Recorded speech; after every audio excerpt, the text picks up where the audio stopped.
Okay, everybody, so as you can see, we got the pump on now, set up here.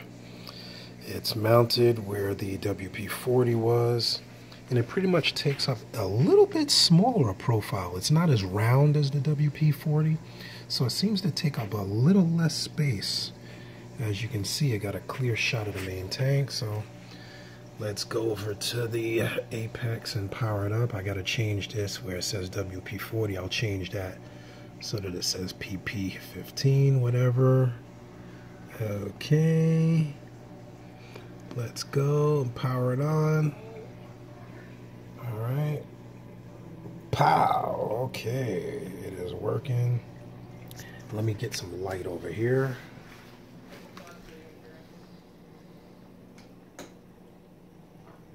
All right, focus. All right, now right now I have it set to 1 because I kind of tried it a minute ago and it was pure turmoil in there. As you can see, it is really strong. It's throwing the water clear across the tank. And for the sake of this exercise, I turned off the other WP-40, which is on the far side of the tank, so you can get a realistic view of how much water it's pushing. And it is pushing water, and that's on level 1. So let me just hinge my top here, put my little hinge in place. Okay, that is on number 1. So let's push this and put it on 2. Let's see, that was the wrong button, obviously. Let's see, it helps if I could see over here. Speed, okay. Speed button, I put it to 2. And now I'll put it to 3. And you can see when it kicks up, you can see that makes a substantial difference. I put it on 1 because my coral aren't used to this pump, and when you get a pump brand new, it tends to have a much higher flow than when a pump is broken in. So it is throwing the hell out of some water clear across. I mean, it's super quiet too. I mean, look at that vortex it's creating, a little whirlpool.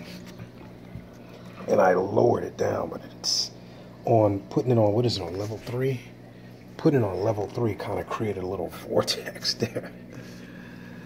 And the reason I downshifted it is because these were literally blowing across the tank. Pardon the dirty glass here.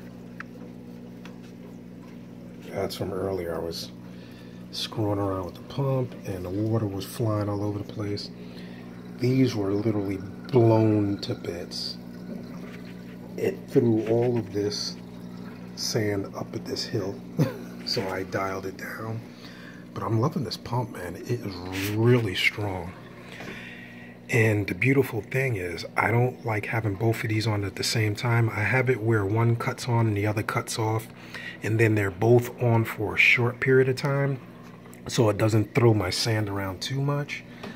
But yeah, I'm liking this pump, man. It's doing a great job. So I'll give it a thumbs up on operation. It's easy to operate.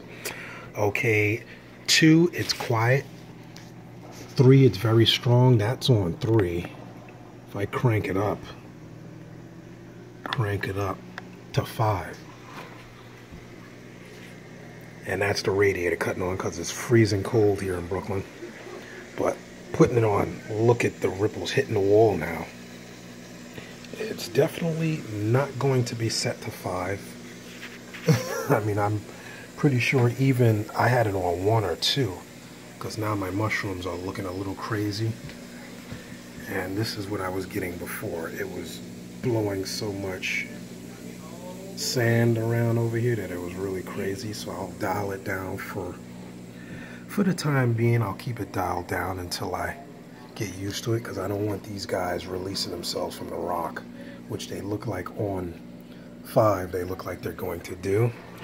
So need I show you full throttle here? And mind you, I have it face down, but now it's on max and it is blowing. This is 6 feet. tank is 125, 6 feet long, and it is pretty strong over here. If I didn't have it facing the glass as it is, it would be nuts. It's blowing across the glass. It's pulling in a little oxygen, which is actually a good thing. I don't mind a little oxygen being pulled in. It creates a little surface turbulence, get that CO2 exchange going. But I'm really happy with this pump, and I'll give it a thumbs up. If you guys have any questions or anything regarding the pump, leave them in the comments below. It's quiet, easy to use, easy to control. The controller's built pretty well, it's sturdy. Let me put the additional lights on. Okay, now you can see. This is my dining room, so now you can see. I have it right now on crest mode, which it ramps up slowly and then ramps down. I don't like the on-off pulse because it was like a little crazy, but I'll show you that. That would be wave 1. On-off pulse. And that gives you your tidal wave effect. Basically, it just turns your pump off and on about a zillion times. I don't like that because I just think it's unnecessary. And it's a lot of strain on any kind of pump you have when you have them cutting on and off about 40 times a day. But this is 6 feet away from the pump, and that's nuts. So that's cool. I'm gonna put it back on crest mode here.